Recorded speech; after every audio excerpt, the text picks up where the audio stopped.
Un album di figurine e piccoli personaggi che si animano dentro un grande gioco dell'oca, mamma papera che si crogiola tra i fanghi. È la scommessa che ha unito sotto un'unica grande idea il Consorzio Terme Euganee, la Regione del Veneto, l'Università, i comuni di Abano e Montegrotto, Fondazione Veronesi e il gruppo Alcuni.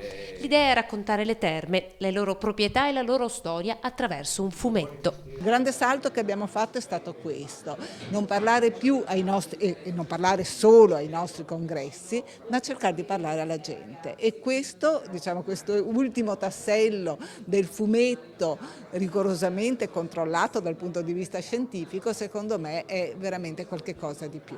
Le terme più grandi d'Europa, eppure spesso così poco conosciute. Ci siamo accorti che eravamo meno conosciuti sul territorio, proprio anche città limitrofe a volte non sapevano non tanto dove fossero Abano e Montegrotto, piuttosto delle proprietà delle terme, quindi abbiamo colto questa occasione per parlare proprio alla nostra regione. Il gioco è fatto di domande e risposte in cui confluiscono studi ed analisi anche minerarie, dati storici e naturalistici. Il 18 aprile il Consorzio ha organizzato una giornata per le scuole. Tutto è stato realizzato con carta riciclata. È la prima volta che incentiviamo quello che è appunto la partecipazione del bambino, che sicuramente sarà da stimolo per l'adulto che in qualche maniera dovrà capire che nel nostro territorio abbiamo delle risorse, in particolare quella termale, che è un valore aggiunto che tanti non hanno.